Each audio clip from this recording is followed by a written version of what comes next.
Yes guys, this is Kedi Maina. Kama kawa huwa nakuomba sana uweze kusubscribe hapo na pia uweze kuklik the bell na huo unatoa maoni yako hapo kwa comment na Mungu naye atakubariki. Now, nataka tuongelee hii story ya Karago jana. Kwa sababu mimi nimekuwa nikiambia watu kwa social media everywhere, nikiona wameposti Triza, nimekuwa pale nikicomment. Naambia watu doa za watu wachaneni nazo. Naambia watu hakuna doa ambaye hainaga moshi. Starting with doa ya mama yako. Hata wacha ya mama yako, ya nyanya yako ilikuwa na moshi. Ikakuja ya mama yako, ikakuja yako, na bado hata ya watoto yako na ya watoto yako. Lazima kutakuwa na ile mvutano kidogo. Hakukosai. Lakini kunapotokea mambo kama haya, ni jambo gani ambalo unafaa kufanya? Sijui wewe kama ulisoma na hii mambo ya Karago jana. I have been telling people kwamba once watu wamejifunika blanket moja, yes, once watu wamezaa pamoja, usipokuwa wewe una kiburi, uwe wewe ni mtu ambaye una heshima, ndio tu uweze rudi kwa bwana yako. Kwa sababu tunaishi kwa hii dunia ambaye ni ya dhambi, and no one is perfect. Lakini ule mwanamke unaonaga ati aliwachana bwana yake na bado anakuwa na bitterness na huyo mwanaume, bado anakuwa ni vile yeye hajai kubali kunyenyekea katika ule mwanaume. Kwa sababu mwanaume yote, hata kama umemkosea aje, and then umenyenyekea, atakusamehea na mtarudiana. Now, mimi na hii message nataka ifikie wale wanawake ambao wako single outside there. Wakae wakijua kama wewe hujawahi rudiana na bwana yako, ama wewe unaona bwana yako akiwa toxic, sijui akiwa ni, do you ask yourself kenye kilifanya afanye vile alifanya? Because cause inakuwa ni wanawake ndio wanafanyaga tukose hiyo upendo. Ndio sisi hatujui kupanda watu wawili ama watu watatu. Wewe mwanamke unaweza ukapenda na watu 100, lakini sisi hatujui kupenda zaidi ya mtu mmoja. Huyo mwingine anakuwa wa kutumika. Na ndio unapata kama anapeleka upendo pande ule mwingine, wewe ukimnyima upendo na heshima hizo, yeye anaenda kupata kwingine. Anakienda huko anasahau na wewe, kwa sababu haezi akaweza kubalance. Hawezi. Yeye anataka kupenda roho yake mahali ndiye anapatiwa roho ya mwingine. So kuna kitu mimi nataka kuelezea hapa, na nataka tu msome. Wakati wewe mwenyewe unachimbia mwenzako shimo kama hiyo ya doa ishe, mkisemaga toxic, na wewe hujawahi lala na huyo mwanaume, hujawahi kaa maisha ya huyo mwanaume, but you are there saying alikuwa anataka kujinyonga, that man is toxic, huyo mwanaume sijui nini, Triza usirudi huko. Now, do you know the devil is a lie? Kwa sababu mvua huwa inanyesha ziwani. Wewe unabaki tu na umaskini yako. And when wakati baka simu ni ya kukopa, ama umeajiriwa maid huku gafu, huna kazi nyingine, unapopata chance yako ni kukimbia pale Facebook and TikTok to go and comment, kwenda kutoa stress zako. Let me tell you, usitoage stress. Umesikia nini masikio? Jamani. Now, usikue unakimbia tu pale kujitoa stress zako kwa mambo ambayo haikuhusu. Kwa sababu nyinyi ndio umebaki aibu. Mliona yani Karago na bibi yake they are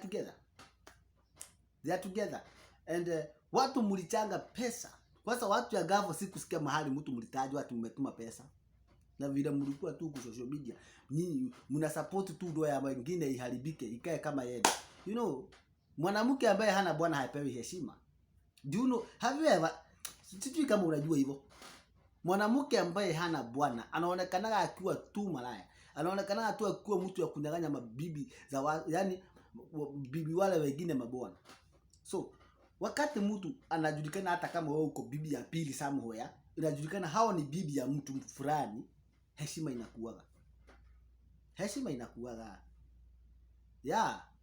Hata mtoto wako atakupea heshima akiona kwamba unamlea na baba yake karibu. Kwa hivyo ile kitu mimi nataka kuambia, enda tengeneza uhusiano yako na baba watoto, shusha kiburi. Shusha kiburi, shusha ego. Wacha hakuna dume mbili zinaweza zikakaa boma moja my dear. Kubali kupewa heshima everywhere. Kubali kupewa. Na hiyo heshima ni wewe ujitafutie.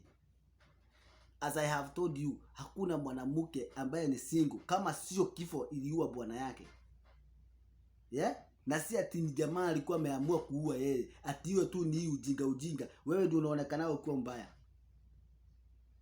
Sasa Karago na familia uliona baka vile reaction ya Triza vile ilikuwa. Wewe mwenyewe ulibaki ukijiuliza maswali. Kwamba ndoa ya watu wawili ambao wamejifunika blanketi moja wacha kuigiriri.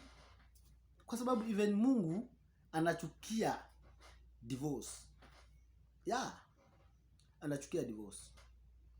And the money talk. Sasa mmetajirisha hiyo familia double. Msisahau mlipeaga Triza. Hiyo tu, hiyo na niliwaambia ujue huyu mwanamke hii ni watu ambao wanajuana. Mimi hata yeye aliamua tu kuwa na aibu. Unanielewa? Lakini watengeneza maisha yao wakae vizuri zaidi. Kwa sababu they have their history. Kwamba walikuwa wanakaa na maisha mbaya sana kitambo. Huyo mwanamke mkamchangia 1 million. Mkamtengenezea jina akawa ambassadors. Mishahara yenye anapata ni possibly awe anapata like over 500 or 1 million every month. You don't know. Lakini tumwekea hata pesa kidogo sana anapata 200,000 every month. Katika hizo makampuni zote yako nazo za ambassadors. Tutoke hapo. Tuingie ametoa tu nyimbo juzi. Jana zile milioni zimechangwa ikiwa bwana yake peke yake. Only bwana yake alienda hapo aliweza kumpatia almost 700,000. Bwana yake 700,000. What about wao wengine? Kwa hivyo alitoka hapo na from 2 million to 2 point something. Yeah? Tusemezane ukweli. Hizo pesa zilienda wapi? Zilirudi kwa familia ya Karago kwa sababu huyo ni bibi ya Karago. Mama ya watoto wa Karago. Na sasa wote wako kazi. Uliona baka hapo jamaa anasema ile uga ambaye tamu sana. Na bibi anasema Spencer. Na huyu mwingine anasema premium. So wako kazi. Warudi wakutane jioni walee watoto. So guys, I beg you guys. Watu wakubali kukoneshwa na mambo ya kwao. Mtu aende atengeneze mambo ya kwake. Ya wengine mkiona huko social media, wacha kuwa mchawi. Wacha kuwa kifo katika ndoa za watu. Na ukitaka ubarikiwe na Mungu, mind your own business. Mind your own business. Wacha kuingilia ndoa za watu. Manake huko kwenye let me tell you. Kama huna vita katika hii maisha, hauna nyota. Kama huna vita, hauna nyota. Atue kazi yako tu ni mabaya tu inakufuataka na unafikiria ni mabaya tu, hauna nyota. Kubali sometimes kuwa na nyota, kuwa na challenges kama hizo Karago wamepitia. At the end of the time mamilioni imeingia kwake. Kazi zimeingia kwake. Wewe ukiwa pale tu na kiherehere ya kuongea ujinga ukisema toxic huna bwana yako na kule kwingine kubainuka. Anyway guys, subscribe na mshare.